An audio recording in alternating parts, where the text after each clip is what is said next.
Want to talk about the weather right now. Conditions are mostly nice after a very windy day, but it's the Arctic blast that we're watching in the coming days. Chris Ramirez joining us now. Chris, it was windy today, but we're looking ahead to that major cold front headed our way.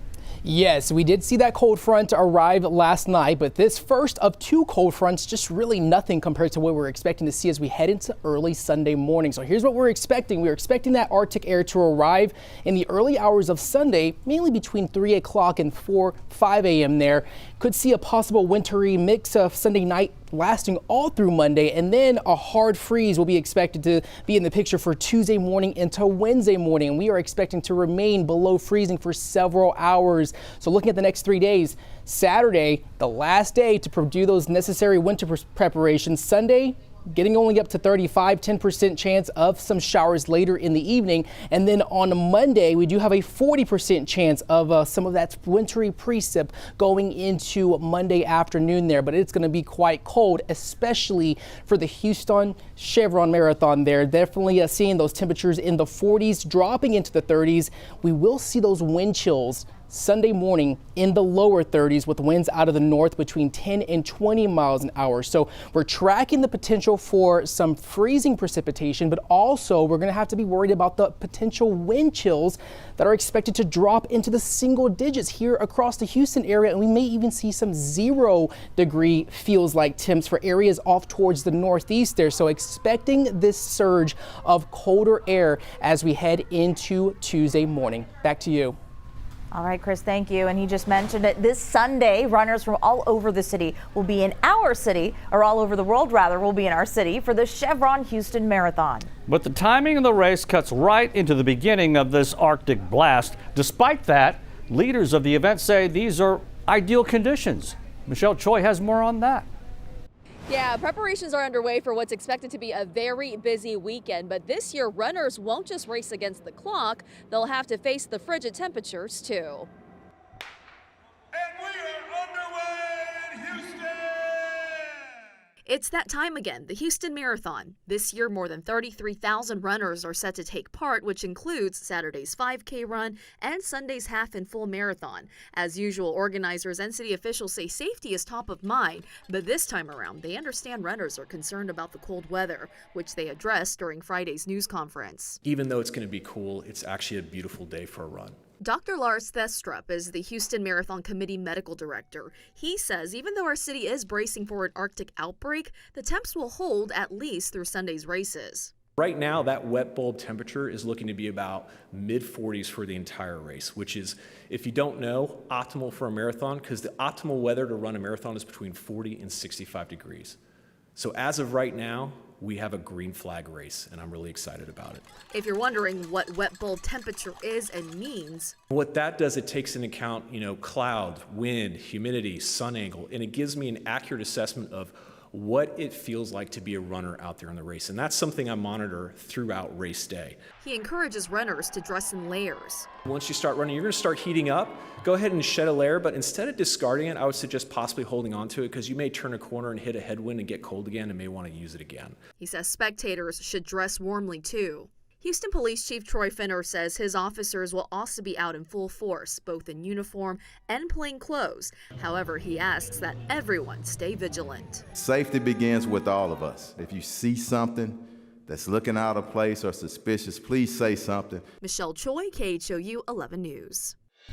Houston leaders spoke earlier this afternoon about the preparations ahead of the weather we're expecting. KHOU 11's Julissa Garza joining us from the newsroom with how the city is preparing and why you need to do the same. Julissa. Yeah, Reka, Ron Mayor Whitmire says it's an all-hands-on-deck situation. Public Works, HPD, HFD all bracing for the weather and want to share several reminders with Houstonians. The city's Emergency Operations Center will have leaders from different departments ready to track outages, warming centers, road conditions, and much more. While they're gearing up to respond if need be or provide certain services to people, the Public Works Department has a huge reminder for Houstonians. When you're prepping your home, do not drip your faucets. We're going to encourage you to turn the valve off at the house and let those pipes drain out through your faucet. Your pipes can't freeze if there's no water in them to freeze.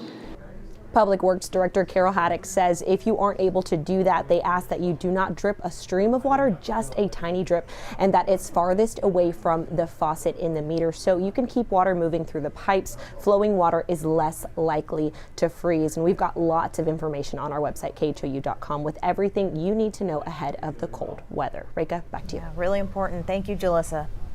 Heads up, warming centers will be available for those without heat next week. There are multi-service centers in Acres Homes, Denver Harbor, and West Gray, along with several others you can find on our website.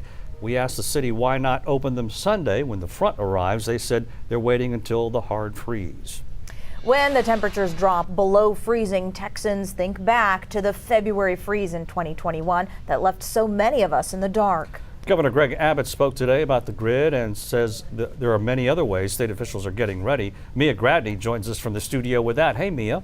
Ron, Reka, afternoon to you both. Yes, the governor and ERCOT officials spoke today from the state's operations center. Governor Abbott vowed the power will stay on. I want to give you, though, right now a quick overview of the ERCOT power forecast for the next 5 to 6 days here. You can see power, demand, and supply that are extremely close, that is, come Tuesday into Wednesday. That's because during that time, the wind is expected to die down, producing less energy, all while demand will surge because of the freezing temperatures. The governor says power plants and generators have been inspected and winterized ahead of the storm. He also pointed out this cold snap is not expected to last as long as the 2021 freeze. Thank goodness for that. When millions, you may recall, of Texans lost their power. And once again, we believe that the power grid ERCOT is going to be able to ensure that power is available through the entirety of this winter storm. There are chances, depending upon where you live, that power lines that deliver the power to your home could go down. That is an issue for your local power company. ERCOT has issued a weather watch from Sunday through Wednesday. ERCOT CEO stresses the watch is not a call to conserve energy. It's just a warning that demand for power is expected to be high during that time. Officials also say you need to be prepared just in case the power does go out. So now is the time to make sure you have emergency supplies. You are ready. And remember, never run a generator inside your home. It is absolutely too dangerous. Ron, I'll send it back over to you. Let's hope nobody runs out of power this weekend or next week. All right, Exactly. Thank you so much, Mia. From warming centers to safety reminders and the status of ERCOT, we've got all that information and much more on our website. Just text the word freeze to 713-526-1111 and we'll send that guide right to your phone.